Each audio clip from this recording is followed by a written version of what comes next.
Hi, everyone. I am here with our first podcast for FRIA, Finding Recovery and Empowerment from Abuse. Stay tuned for a fantastic interview.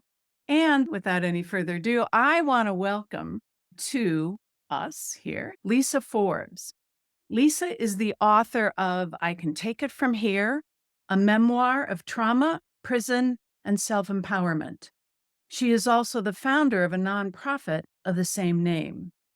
Kirkus Reviews says of her book that it's an inspiringly courageous memoir. Just what I think we want to hear. So I think it's a remarkable reflection on a journey from darkness to what a friend of mine, David Gruder, calls impactful resiliency. She is and will ever more so continue to make a profound impact on the lives of people coming out of prison, the prison system, and those who have experienced life gone sideways as a result of childhood abuse and neglect, and anyone who has the bounty of meeting her in life and through her book and work. Her story about overcoming profound adversity and trauma by using tapping is incredibly inspiring and a testament to our own capacity for healing and self empowerment.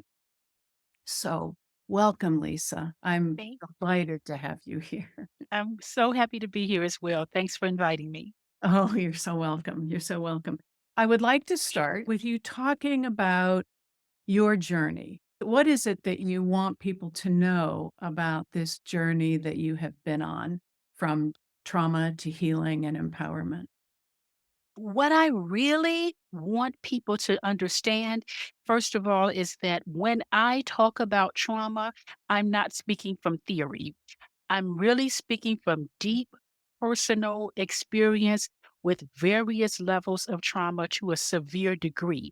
So I want people to know that when I say that tapping healed trauma, the depth of what it healed is extremely personal to me and that it can reach with them wherever they are. I don't want people to say, oh, they don't know what I've been through.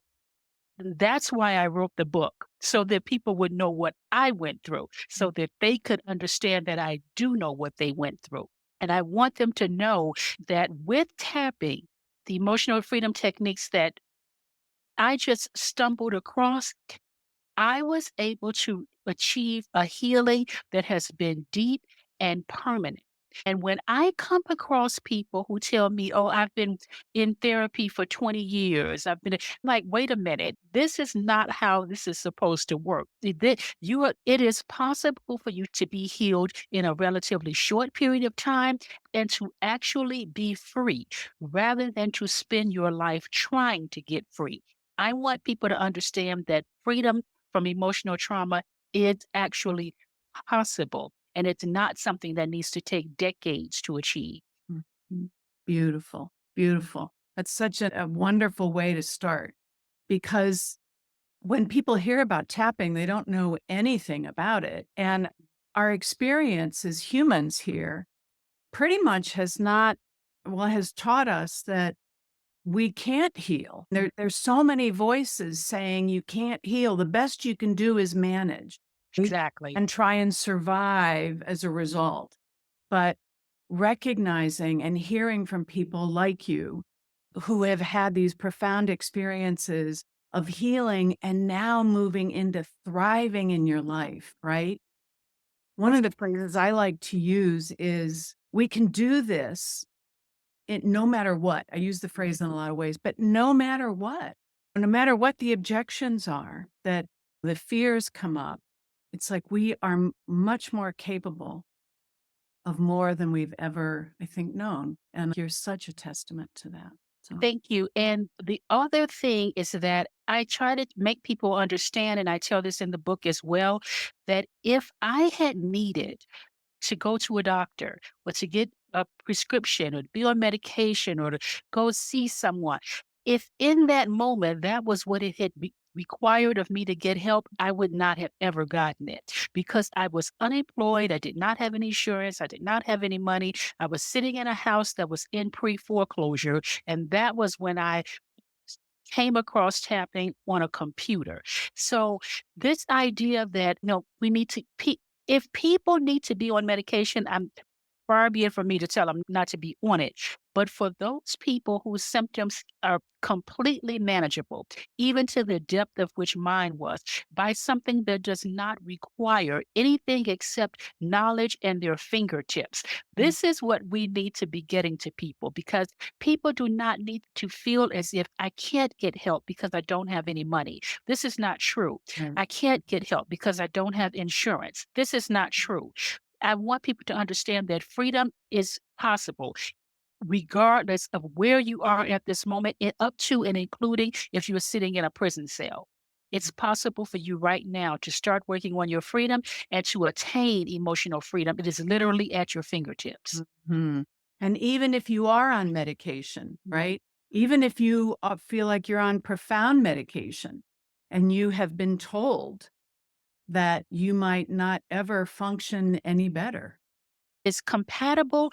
If you're on something that is helping you, it can help you even more. But Exactly. if you're not on anything and you're saying it's impossible for me to get help, you are in the right place to Mhm. learn tapping Mhm. because it is a profound healing method for profound trauma. Yeah. That's been Yeah. my personal experience. When I first learned it now 26 years ago, I think, one of the first things that really struck me about it was this element of self-empowerment. I didn't have to go to somebody else to help me heal, right? Like you said, I had right in my fingertips what I Exactly. needed. And the fact that I could do that on my own, I could do it any time of the day or night Right. in the midst of something happening or after it happens to try to recover from what happened. Like, that was so freeing just in and of itself. And people talk about preventing crime or preventing violence. One of my favorite quotes says, in between stimulus and response, there is a space. And in that space lies our freedom.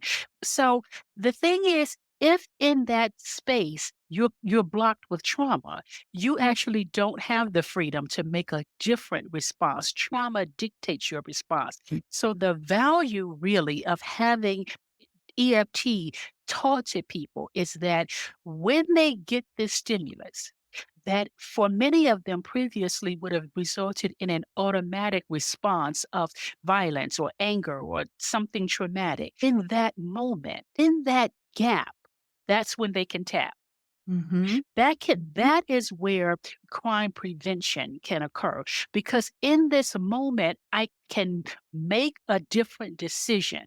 But Mhm. if I don't have a tool that gives me a different decision, then I don't have the freedom that a non-traumatized person might have to stand in that gap and make a different decision. That is what people get a lot of times at trial. People will say the prosecution will say you could have made a different decision. Maybe not.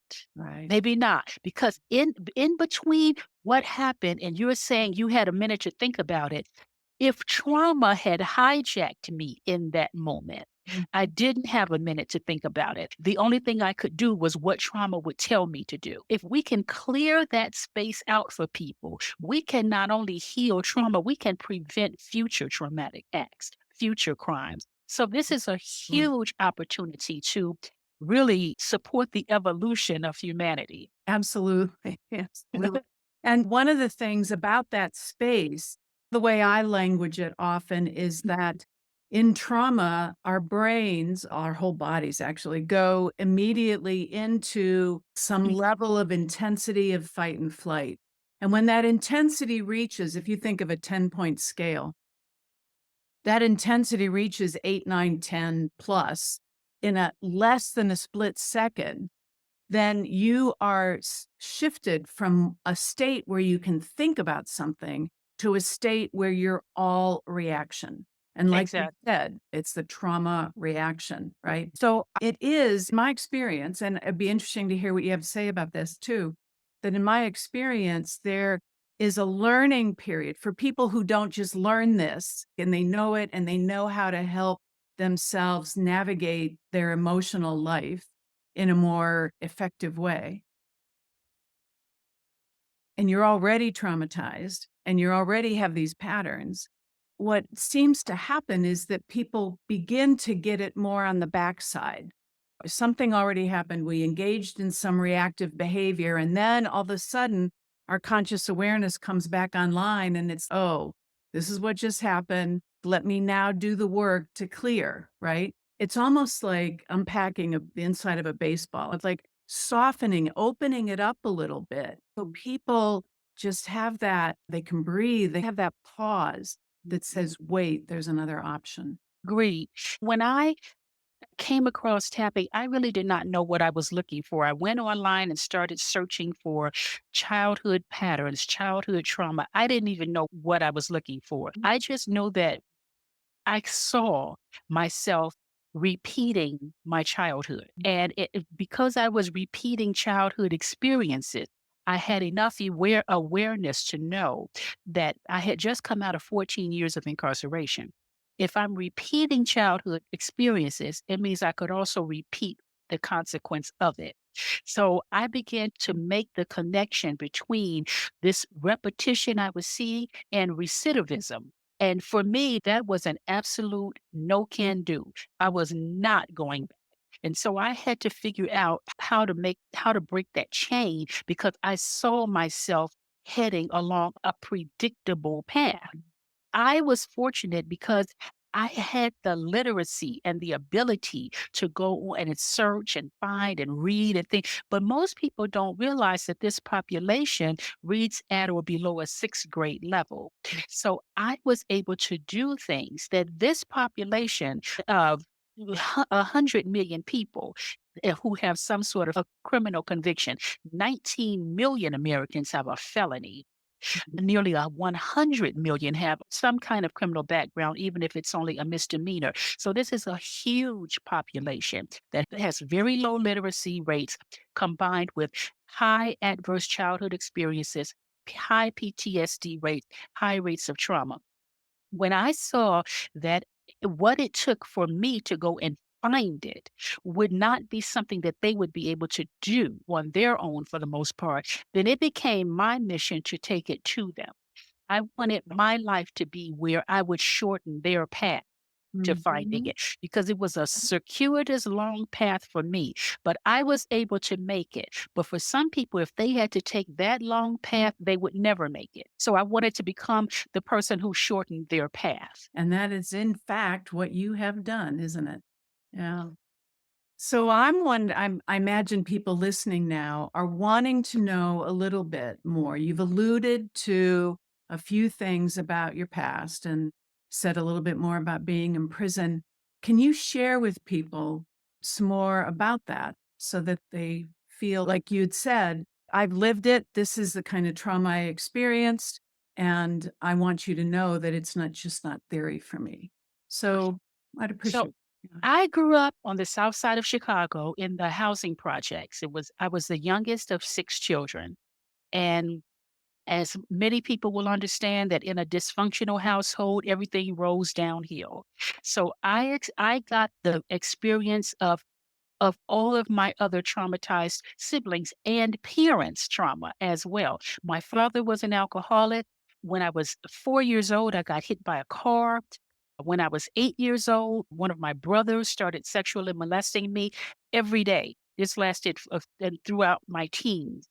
I had all kinds of bullying at school, sibling bullying. And basically, if you name, so by the time I was about 10 years old, I was considering committing suicide. And I had suicidal thoughts throughout my childhood, but I was a good student. Books were my refuge. I used to try to get lost in books. And so I graduated from high school when I was 15. But my mother was in a religion that was convinced that the end of the world was imminent, as in it could start any minute now. And so she said that they did not believe in worldly knowledge. because you're not going to need worldly knowledge. The world's going to end soon. And so I graduated at 15, and instead of sending me to college, I got a worker's permit and I became a full-time secretary in downtown Chicago at 15 years old with a worker's permit. At 16, I was pregnant by a man I met on that job. Mhm. And a couple of months after I turned 17, my daughter was born. And my daughter is one where I'm still dealing with all of this childhood sexual abuse, childhood bullying, childhood emotional abuse, childhood spiritual abuse. I had a head injury, just so you name it. I had really experienced it. And really in the midst of what I could only call a complete emotional breakdown at that point, I stabbed my daughter's father and he died. And the prosecution charged me with premeditated murder. And so I was given a 25-year sentence in a maximum security prison. I then tell this story in detail in the book. And while I was in prison, I had an attempted escape. And so I got another 3 years. So that was 28 years then that I had. And I served half of it. I went into prison when I was 19 and I was 33 when I came home. 9 months after I was home, I married a man who was my father's age. Now, as mentioned that I had five older siblings. My husband at the time had five children who were all older than me.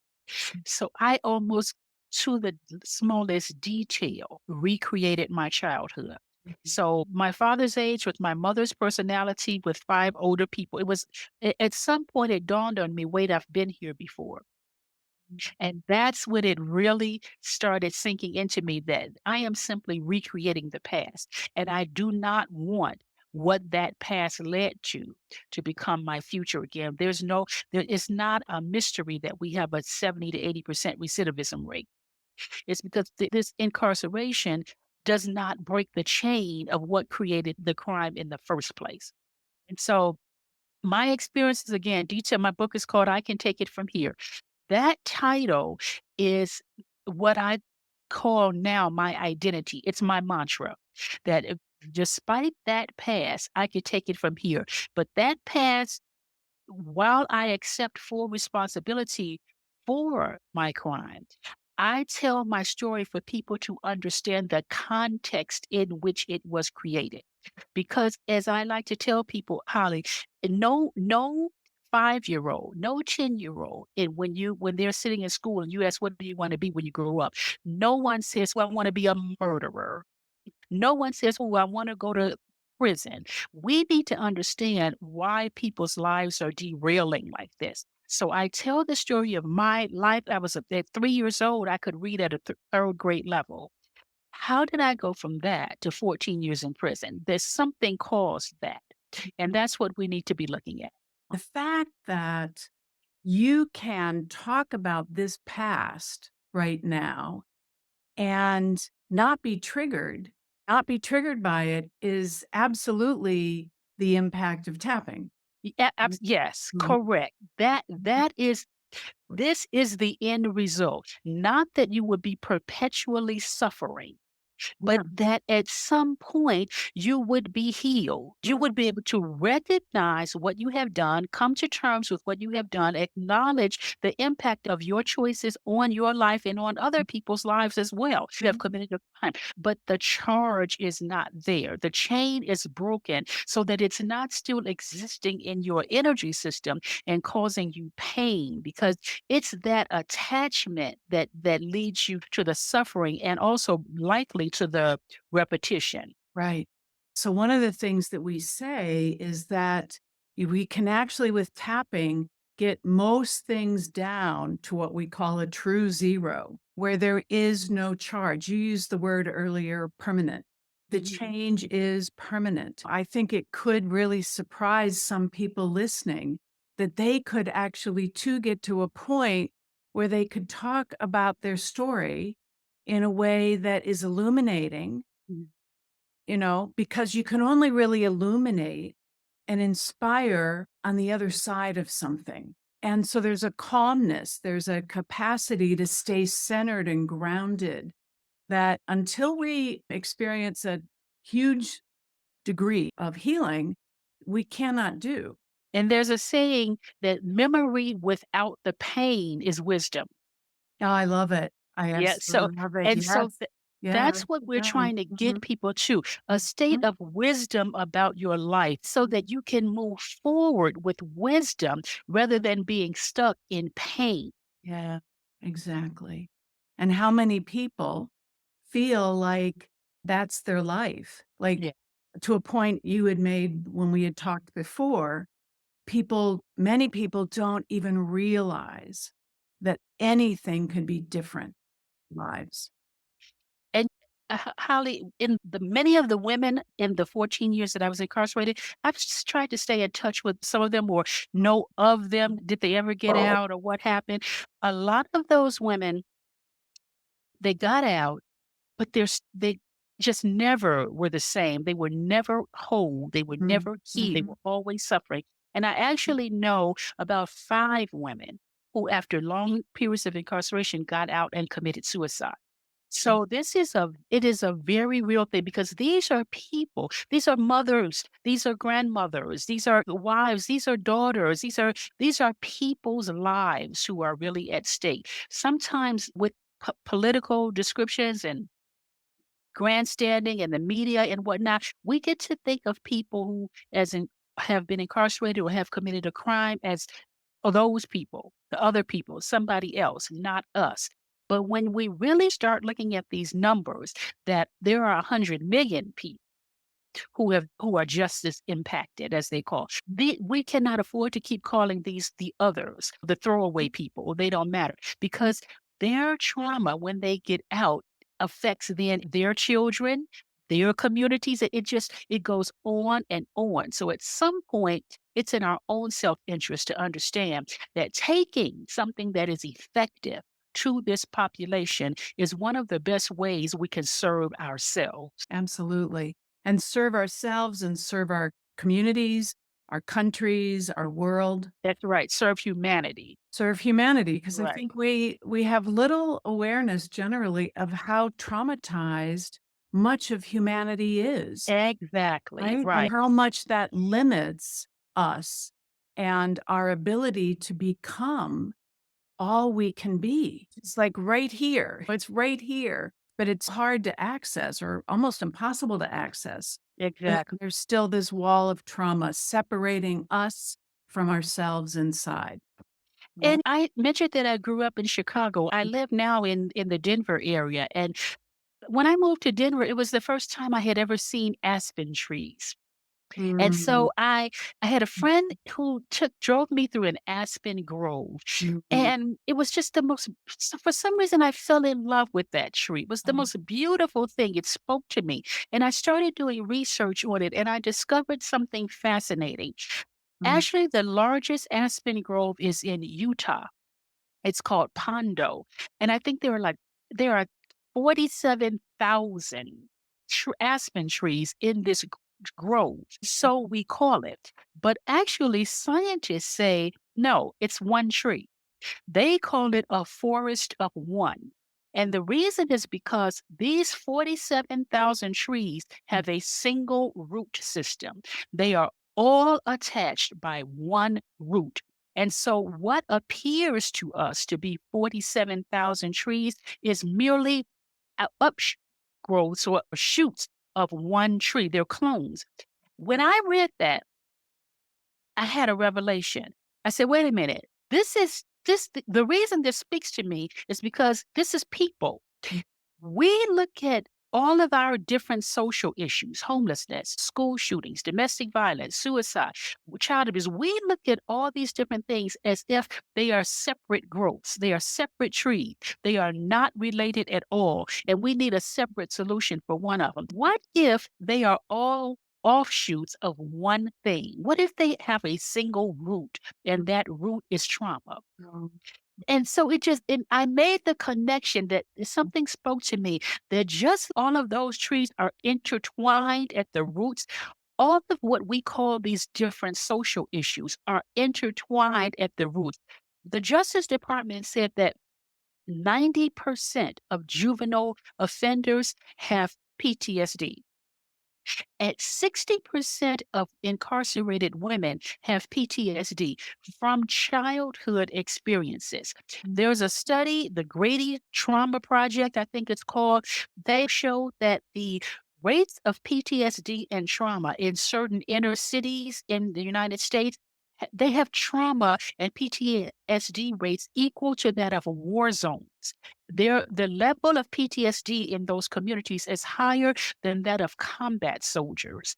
So we need to understand that this is not an accident. Why these people are acting out with these various criminal acts, even or acts of violence or acts of self violence. We need to address the trauma that is at the root of all of these things. And it just disturbed me so much that when I saw what EFT did for me, I said, What it could do for all these other people if only we could get it to them." That became my mission. Okay. All right. One thing I want to add to that, and that's great story and of course, a great metaphor. And I didn't realize that's where you were going because the other way of going is the tree is the tree of humanity, right? Yeah. So that's where I thought you were going. But to make it the tree of trauma and how it has all these branches that have all these effects depending on which way they're facing the sun. Yes. And Yes. the one thing I want to add is that the stats about PTSD, I think, give people an impression that there's less trauma than there is, actually, Mm, because there are a lot of people who are really traumatized and it's really impacting their lives, their mhm. energy, their capacity to believe in themselves, to take risks, to take steps, to follow through, et cetera, et cetera. But they don't meet the criteria for Yes. PTSD. So Yes, yeah. because I even in the book, I tell people I wrote the book with the intention of speaking to people who had been incarcerated. But then I started getting emails and responses from people who had never been incarcerated. The book spoke to them as well, and I began to realize sometimes your prison can be your house. Your jailer can be your relationship. There are people who are in all types of trauma. It doesn't have to ever have committed a crime. Doesn't, but relationship trauma, childhood trauma. It just you may not have PTSD or that level of anxiety. You may not be suicidal, but it is affecting your ability to be your best self. It's affecting your ability to have great relationships. It's affecting your ability to raise your children in the way you actually could envision yourself doing it because you don't know why you're in a state of constant irritation with Mhm. them. So, yes, we are a traumatized society, not just a PTSD diagnosed society, but traumatized in general. I think this is a really good place to then begin to talk about the introduction of tapping into your life. As I said in reading the book, and I think you lay it out this way, which is why it's easy for me to see it this way, that there are four kind of chapters or segments to the tapping, your active healing tapping journey. And the first one is that finding tapping. And so I'm curious about at that first level, tell us, please, what is it that tapping did for you initially? How did you use it initially? And what did it do? And what kind of difference did it start to make for you from the beginning? What I really wanted from tapping in the beginning was I was really tired of reliving the sexual trauma.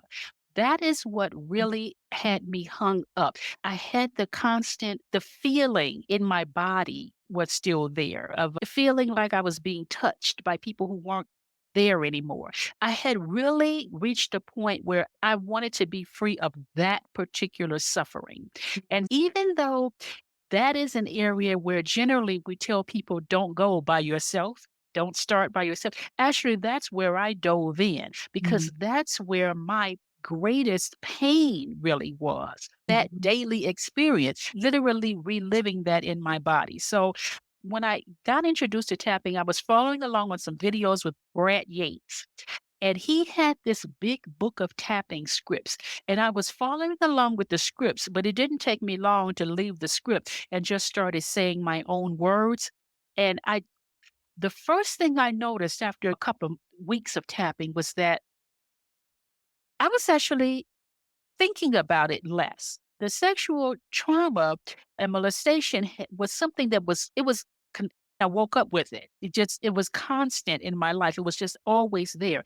And at some point I began to notice that actually I hadn't thought about that today and so that was when I started realizing this thing works. So Right. now let me see what else it Mhm, can do. That for mhm. me was where even though I don't disagree with professionals, don't go there by yourself with that deep level of trauma. For me, that was where I dove in and it worked for me. Yeah. And in a professional way, that's a responsible thing to say. Mm. Yet, how many people are trying to heal from trauma and do it outside of therapy, too? That does bring up a couple of points because oftentimes when people dive into those really painful areas, they can sometimes, even with tapping, they can sometimes feel like a little destabilized, a little shaky.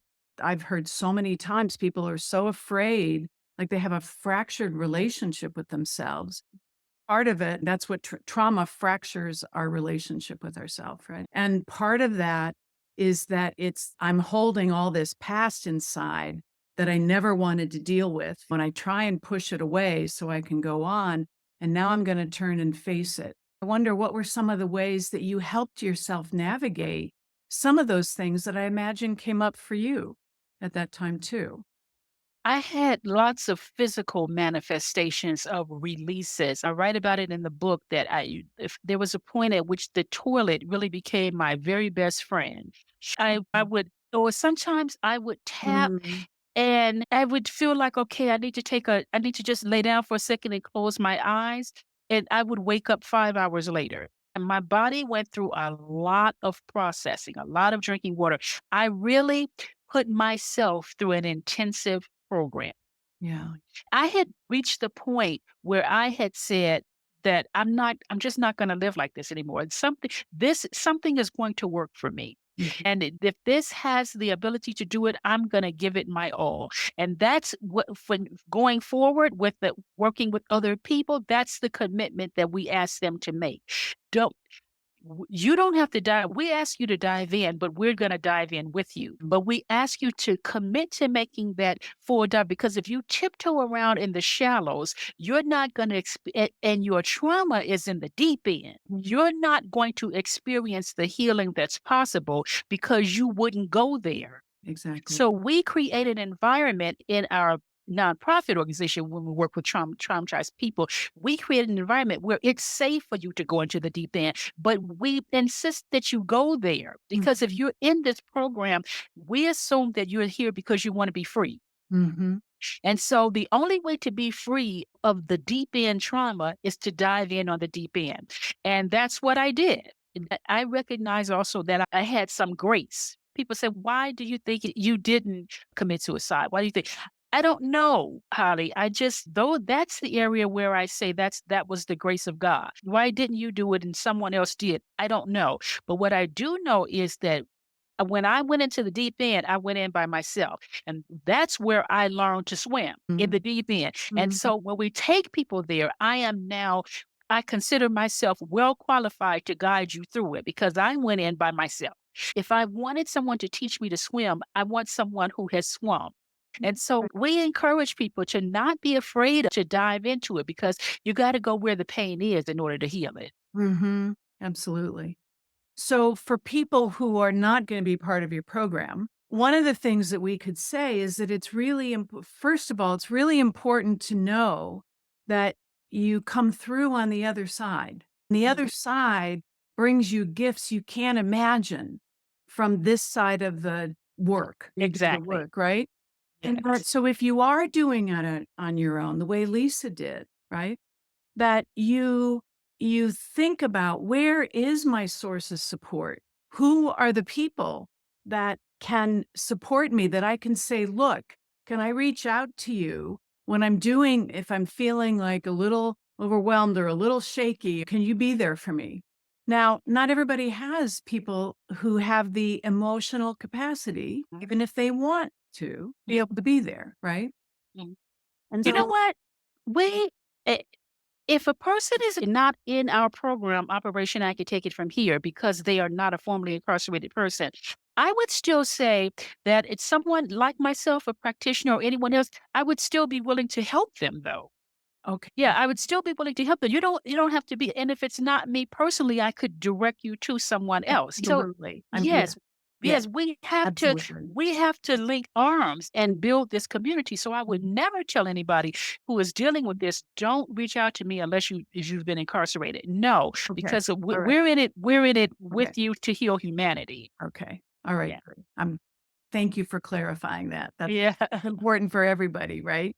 Yes, Um, absolutely. and then the other thing I wanted to say that if you don't reach out or you don't reach out immediately, because that's another thing about trauma, right? Is I can do it myself, right? I've got to do it myself. I feel too ashamed or my circumstances are such that I feel like I can't afford to your Mhm. point. Then, and you don't feel like there are people in your life for that kind of support.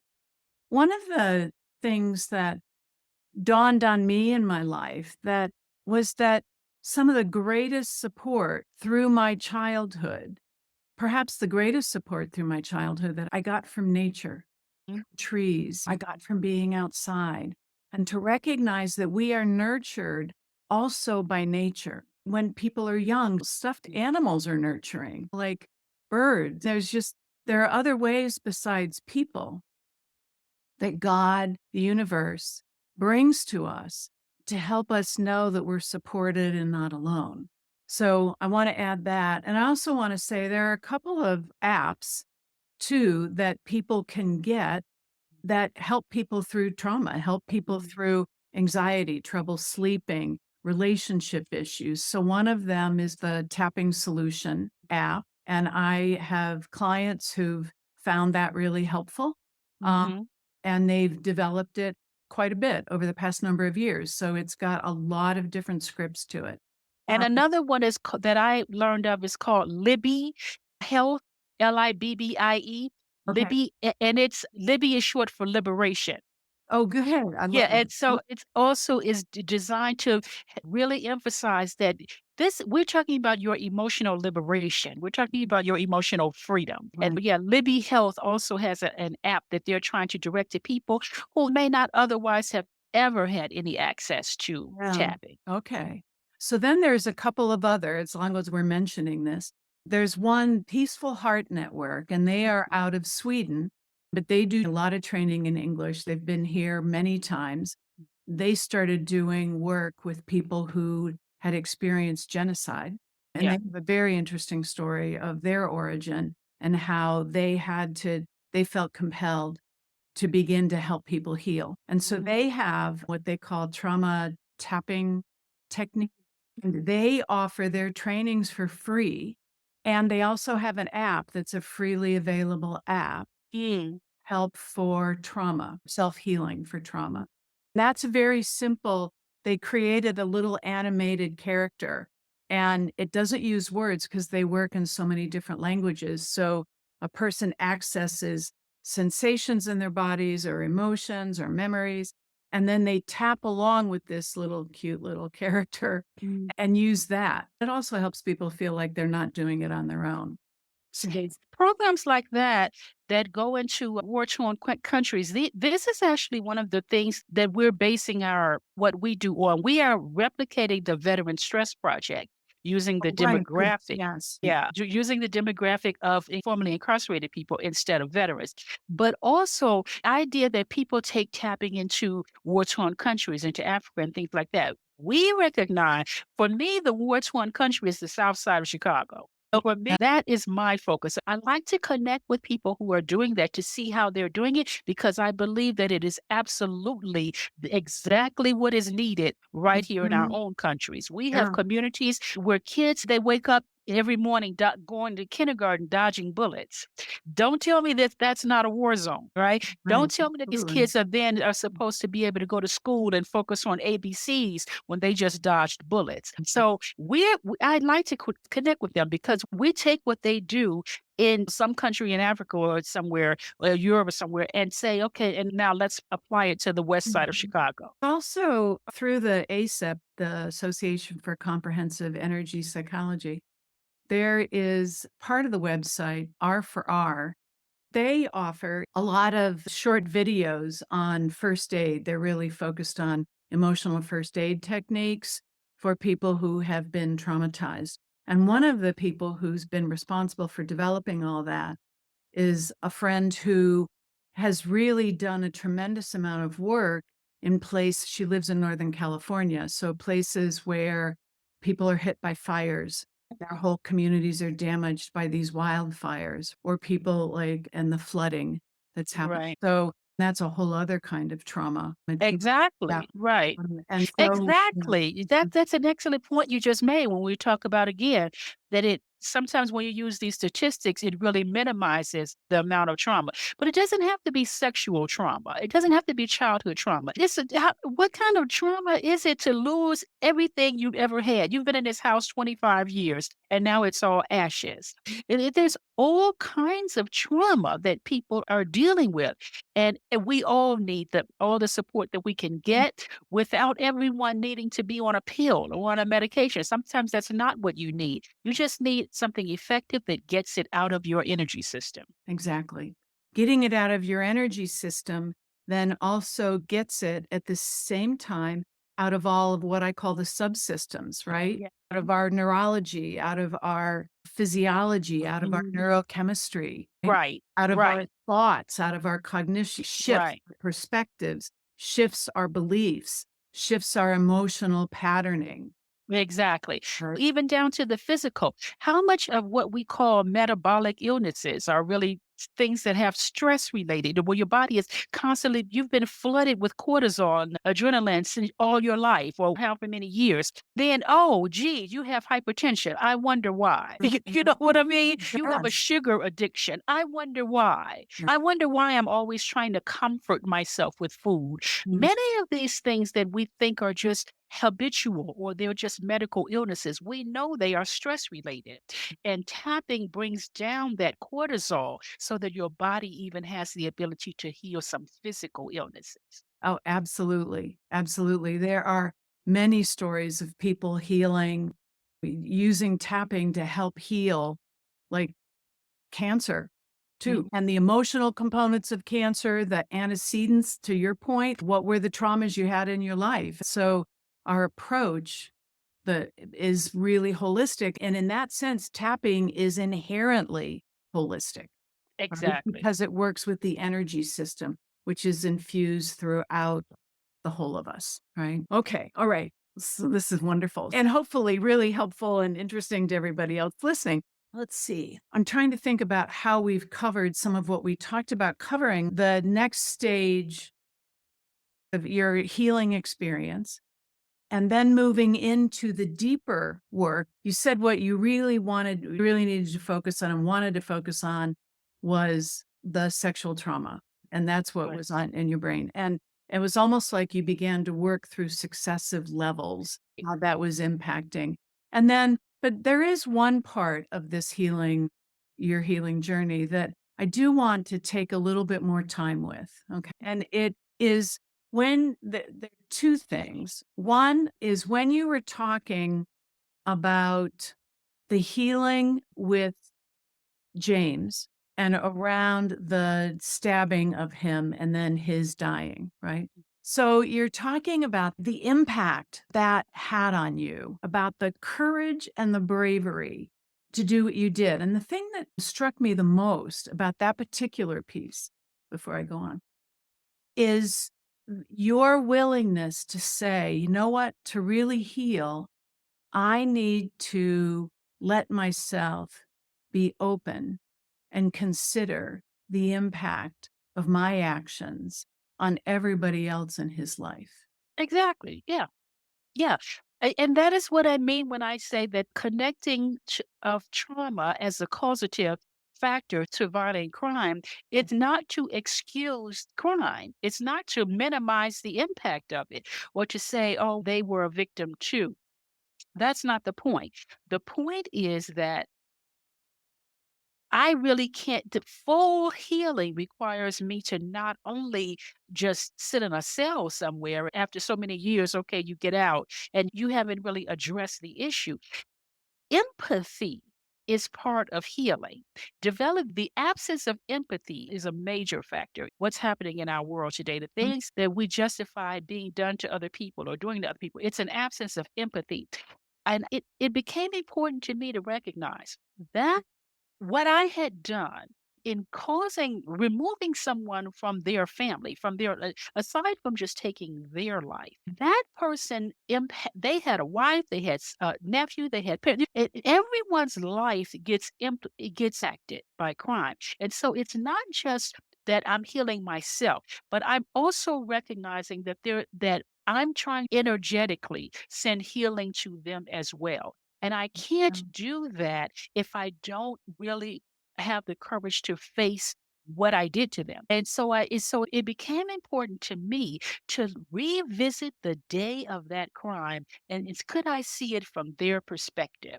Could I see it from the perspective of of the people who loved him? So that it's not just about me, it's a holistic healing. And also, that was also my daughter's father. Could I see it from her perspective? There are many perspectives to see crime from them. We have to find a way to have people say, "Oh, I don't have any empathy for anybody but the victim." That's fine. Have empathy for the victim. Have empathy for the perpetrator if you can. But really, we want to emphasize that we are not minimizing the impact on the victim. Yeah. And we are not making ourselves the victim in our healing. But for me personally, that revelation came as occurred to me that I had never really considered it from their perspective. That to me was a huge growth thing. Oh, Like, what did that day look like to them? What did that experience look like to them? How were they impacted? How are they still impacted? When I wrote the book, I learned that one of his family members actually read my book. oh, And my daughter is still in touch with that side of her family. She made it her business to be in touch with them. And so it became to me, I wanted to be large enough to do that, Holly. I wanted to be a large enough person to say I'm working with this population, but I'm holistic enough to understand that it's one thing. Want it to be large enough to wrap that energetic healing. If I never talk to them, if I never say to them physically, I'm sorry, I wanted to send that emotionally. I wanted to send that energetically. That to me was part of my healing. That I cannot sit as I said in the book, I can't sit on somebody's grave and tap on me. I got to recognize that my life impacted this person. And so for me, was the depth of freedom, Holly, that yeah. EFT Yeah. gave Well me. put, yeah. That was the depth of freedom that I could be free enough to even see it from their perspective. Yeah. And That's what EFT did. And that is one of the major moments, I'm gonna say, and you can disagree, but it seems to me that's one of the major moments of transformation in your life and necessary for you to become the person you are, like, to manifest who you are. Without that, it would impact you in a Yes. limiting way. Yes. And that courage to do that, to take responsibility, You- that level is Right. just profound. And Thank you. That I wanted, and that's a good thing that I wanted to emphasize as well about tapping, because even in some of Brad Yates's tapping, he talks about forgiving other people for what they did again. He said, because I choose to be that free. I even wanted to enlarge that. I choose to be free enough to see it from my victim's perspective. I Mhm. choose to be that free. I choose to recognize that energetically we aren't disconnected. And to the extent that I can even send energy to them, love to them, for a concern for them, recognition for them, that is also that we're clearing the planet. Yeah. We're clearing the planet of all of this pain and all of this entanglement that we have. If we're all emotionally entangled, then I can't heal myself and have no concern for how I impacted you. I wa EFT enlarged that space for me, that mental space that allowed me to be that free. Mm. Thank you for that, really. It's precious. There's something and precious about you in your capacity and your willingness to do that. You. Yeah, absolutely. So then, and moving on, you would think like that was really good, right? I'm good to go now. But what happened was as you continued to do that healing and that profound level of healing, you recognized, you opened up, the layers peeled away, and you could see that there was more healing to do. And to read from your book that passage about when make that determination that you're going back to Chicago and you're going to do that level of healing work. This was the chapter called Armageddon, talking about your brother and the sexual abuse. You say, grappling with those memories for decades had mentally and psychologically exhausted me. Treating my anxiety and other lasting effects of my trauma wouldn't be easy. I needed help, but I also accepted that I would have to push myself. I would have to be willing to do the work. I had lived with the idea of imminent Armageddon all my life, thanks to my mother and her religious fears. Quote, then there will be a great tribulation such as not occurred since the world's beginning, she said, quoting from the Bible. But I no longer had the luxury of even subconsciously worrying about Armageddon. I was about to fight my own life and death struggle. I could tell that the hardest battle I was ever going to fight was the war between what I knew, which was that I wasn't a bad person, and what I felt, which was that I must have somehow deserved what had happened to me. In my mind, I had to go back to Chicago. I had to climb those dark, urine-soaked stairs to the sixth floor of the housing projects where my brother had sexually abused me every day for years. I had to go home. I made a decision. I would approach Kurt the way I had approached James. I couldn't change the past, but I could change the future. I couldn't change what I had done or what Kirk had done, but I could decide not to let the pain turn me into somebody I didn't want to be. Yeah. So that was the core of it. That was when I realized that I couldn't that was like the eye of the tornado. I had to go in there because that was really the ache in my soul. That was really that something must have been wrong with me for that to happen. Like what that and I think that was the thing that like many young people, it just once something warps your self identity at a point where your identity is still being formed, if you're going to reclaim your original blueprint, you have to go back to that place where the twisting first happened. Mhm. It's just I couldn't ignore the fact that there's somebody in a grave because of me. I couldn't ignore that little girl, that 8-year-old who was standing there, who was still inside of me, still needing to be healed, still Mhm. needing to be understood, still needing to be accepted, still needing to be talked to. I realized that I had to go back and talk to her. And Mhm. just like I had to put myself in the mental and energetic space of James and of his family, I went back and just literally tried to become her again, Mhm. heal her, talk to her, and also come to terms with what things might have motivated Kirk. You know what? I just really wanted to be that free. I wanted to understand that maybe something happened to him that caused him to do this. I really wanted to unravel all of those things because I did not want to have any, not only a chain, I didn't want to have a thread. I didn't want to have a sliver of hatred, of bitterness, anger. I wanted to be free.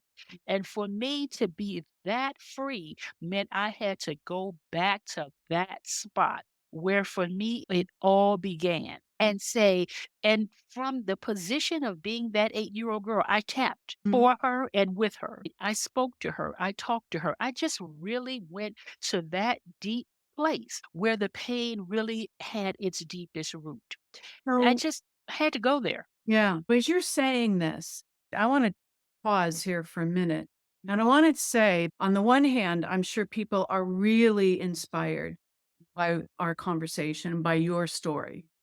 But some people might also be being triggered right now Mhm. because we are talking about very difficult things. And so I want you to know that if you are, that my hands down, go to tapping activity when in the moment is what's called the thymus thumb. Yes. And yeah, so you're tapping on your thymus. Right. It's just using the back of your hand or the pads of your fingers. You're tapping right on the sternum bone.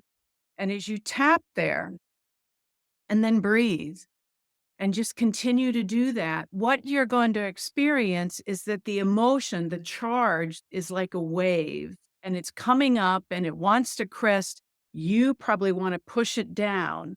But with this, which is like a supporting, nurturing other, right? You can do this and you will be able to move through that charge that's taking over your body and it will recede just like a wave and it will become calmer and quieter again. And this particular technique can take you out of an anxiety attack. It's very powerful. All right. So if that's happening for anyone right now, like I encourage you to do that. You could brush your hands down your arms, which is really soothing and calming, perhaps afterwards. And I was thinking of just going through, we've been talking about tapping, Mhm. just showing people that the points, and if you want, as we Sure. Yeah, we could just are up on the top of the head, and I usually do two hands, but it I does, do too. and then right on the hairs of the eyebrows, at the bridge of Mhm. the nose, and then right in the temples on the side of the eyes, right at that corner, and then right on the bone, right underneath your eyes in the center. And as we're tapping through, we're breathing too and thinking about the out breath is sending out the molecules of the trauma and the stress and the neurochemicals that are generated in our bodies from this. And then below our lips, and then collarbones, like right under at the base of your collarbones. Sometimes I just tap all around. Yeah. Nice deep breathing. There are a lot of really good spots here to hit. Mhm. Yeah. And then the sides of your body, halfway down your ribs, tapping on the sides. And now people do a number of things. There are a lot of variations on a theme, but Mhm. one of the simple versions right now is tapping on your Yeah. wrists, right? And then I often end up here. But just for you, as we're going through this, or if you're still feeling, imagine just to remember this, go back and rewind. If you're in a spot right Exactly. now where it's feels pretty tough, go back and rewind. We just walked you through the spots. And to a point I made earlier, we don't have to use words. So you can Right. just let yourself feel what's happening, focus on that, Right. and you'll have that same effect of this beginning to slow like wash. And it's not retreating, it's not going back into hiding, right? Maybe some of it, but a lot of it is actually being released and moving out. Mhm. Okay. So just wanted to catch that. So then you went home and you did that work. Is that work, because this part's not in the book, is that work that you did on your own as well?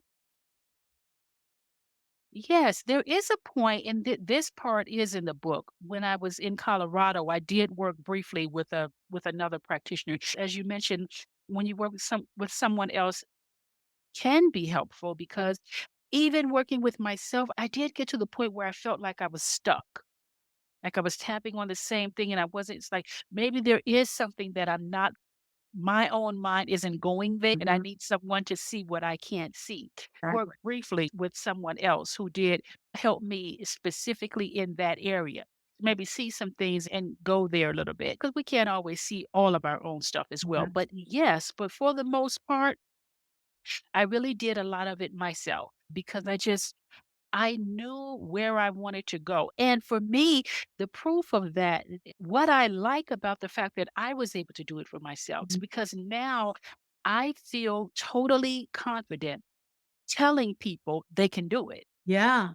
They Yeah. can do it Mm. because I did it. And there isn't anything special about me. So if I could do it, you could do now get help if you need it. And I did reach Right. out when I did need it. But it Mhm. tapping is something where you can free yourself Mhm. and from even the deepest level of trauma. But there is something to be said, though, about tapping in relationship with other people. I tapped with other people as I began to be exposed to other people who were tapping because there are some things. There's a saying that relational wounds require relational healing. And Mhm. so I developed tapping friends and we tapped together and things like Mm. that. Yeah. So it's Oh, not like beautiful. just Yeah. always sitting in a room tapping by myself, but tapping with a sense of self-empowerment. Mm. And having someone, a friend tapping along with me and witnessing my pain. There's something Yeah. healing about someone witnessing your pain and honoring your pain, Yeah. holding that space for your healing. So that's what we did. Yeah. It was like a and there's also a mutual self-empowerment, right? Yes, And exactly. mirroring and the power. Yeah. And the borrowed benefits when they're tapping on their stuff and I'm tapping on my stuff. It may not be exactly the same things, but you borrow the benefits. Exactly. Exactly. Yeah, it just happens. It Yeah. just not something you do. And if I choose to do this right now, it is an effect. It's an inherent effect Mhm. of doing tapping, Yes. which makes tapping something it has a gift in it that Yes. just is absolutely remarkable Yeah. and really important. Okay. I wonder, is there anything else that you want to share? We've covered a lot, and I just so appreciate everything that you're bringing forth into the world for our healing and the world's Thank you. healing. What I want to share is again that our goal at Operation I Could Take It From Here, which is Mhm. our nonprofit, is we are working with 17 so far EFT practitioners and licensed mental health professionals who are also committed to reaching this 100 million, what we call restored citizens, formerly incarcerated people. And we are looking for people who, if you are formerly incarcerated, if anyone you know is, your family is, we are looking for people who are willing to help us do this outreach because this is what we plan to what I'm planning to be my gift to humanity. My goal is to reach 100 million people and put tapping at their fingertips because I can envision a world that would be so different if we were all doing this tapping in the moment that we really would make a difference in how we responded to that thing. You Exactly. know, please contact me. I can take it from here.org or lisaforbespeaks.com. We want to connect with people who understand that tapping is life changing, that it is easily taught, it is easily learned, and it just makes all the difference. And if Mhm. that's something that somebody can support, please reach out to us. Yeah. Beautiful. Beautiful. Thank you so much. I know when you have a vision that big, the Mhm. big things are absolutely going to happen. Thank you. There's just Yeah. no, and it's just, it's, it's inherent again in that. So Yeah. I just wish you all the luck in the world. And again, thank you so much for what you're doing for yourself and Thank what you're, you. yeah, and what you're doing for people who've been so wounded and so misunderstood. Yeah. So, Thank you, all right. honey. Okay. Thank you, Lisa. You take care and have a beautiful rest of your day. Okay. You as well. Great. Thank you. Okay. Thanks very much. Bye bye.